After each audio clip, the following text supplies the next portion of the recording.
What's going on, YouTube? We finally made it to the 13th night of Halloween for this fun little list that I was given a shot, just trying something new and different. I understand certain stuff with the music and the intro. You know what? Like I said, we're gonna take what I learned now. I'm gonna do this again next year because there's a lot of movies. There are so many different movies and suggestions that people were telling me. I couldn't do them all, especially if you're only doing 13. We could do 31 days of Halloween. Yeah, but 13 is more of that cliche classicness, and that's what I wanted to stick with. So by next year, we'll have some new ones in here and all that fun stuff. So we take what we learn now and improve on it down the road.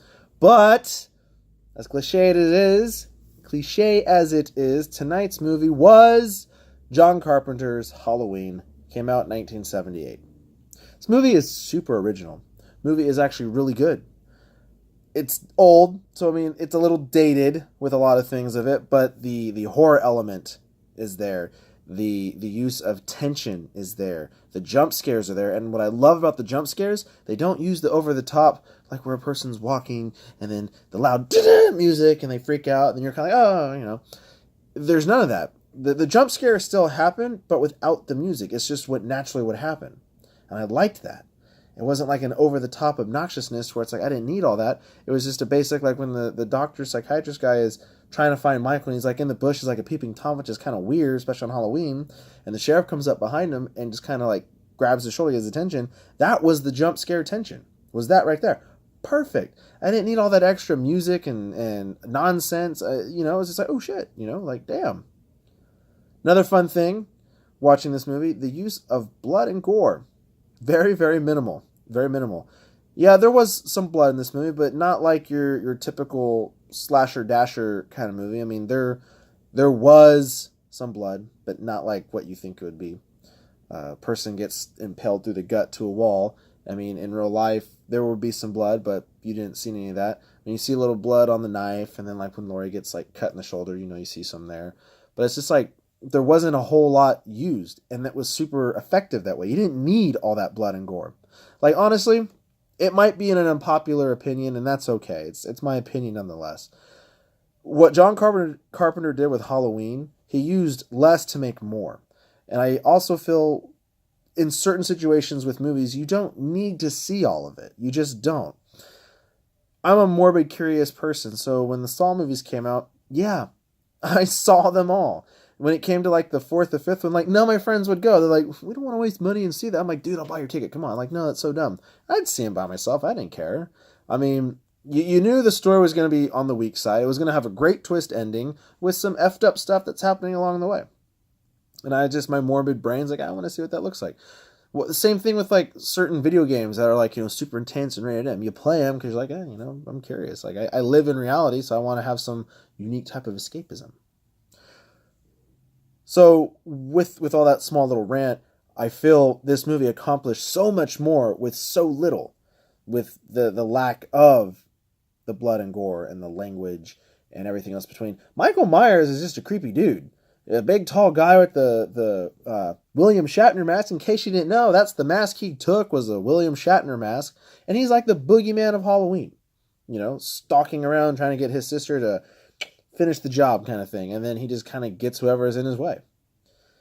There's been several sequels to this movie, even a couple of reimaginings, and while it kind of like, it's kind of like this, like when you're watching them, like, start to finish, like through all of them, and then some is kind of head scratching, and then the reimaginings were kind of like, okay, you definitely went more for like the gore titty aspect, and hey, I guess maybe, I don't know. I like the fact that less was more for this, and it paid off big. The tension was there. The whole, pay attention to details. Like, me and my mom watched this when I was younger, and then she was, saying like, if you go to your car and it's locked, and you go get your keys and it's unlocked, don't get in that car. Because then, person died. She got choked out. Or strangled out, whatever. Through and through, movie is a perfect Halloween movie. It takes place on Halloween, so it's got all the Halloween vibes and themes in there, and it's got killing in there, but it's like done in such a unique way. I feel it's a smart horror movie. I really do. It's good. The theme song is good, even though it's simple and kind of obnoxious, but so is Jaws. And Jaws created tension, as does this. It creates the tension. Now, yes, like I said, it came out in 1978. So if you sit there, you can seriously nitpick the crap out of this movie. You really could. Like, hands down, like, that makes no sense, that makes no sense. But, like, it's a movie. All movies you see, it's a movie. Especially when it gets into that fiction, science fiction, whatever. I mean, come on. There's a big T-Rex behind me. Like, do we gotta explain the logic of those movies? It's just, they're fun. Same thing with Halloween. It's a great slasher, classic Halloween movie. As cliche as it is, that is my first, like the 13th night of Halloween, the first, however you do the list, would be Halloween. I'd give it a 10 out of 10. I really would. The everything about it, with the filming aspects of it, to the music, to the creep vibe, just the whole overall, really good. Like, I really feel horror movies kind of get a bad rap. I really do. There is a lot that goes in it that I don't think people understand, like, especially like, people having to be scared and crying and, like, in agony pain. I mean, yeah, some can do it and then some can't. But when you get those really good horror movies, it's almost like they should kind of be... The Academy Awards should just have, like, a horror genre category. And then they can figure out how they want to do it. But that should be a thing. It really should. Because some horror movies are good. They are. You're like, damn! But if you guys have been watching this whole thing, this whole 13 episodical 13 Nights of Halloween for 2018, go ahead and throw some comments down there below. Suggestions, feedback. If you saw Halloween, what'd you think? Was it good? Not good? I'd really appreciate all that. I know I said this would be up a little bit earlier, but we've been busy with all kinds of Halloween stuff and trick-or-treating. I got this, literally, no joke, this pumpkin's like, yay big. Like yay tall, full to the brim of candy, full to the brim.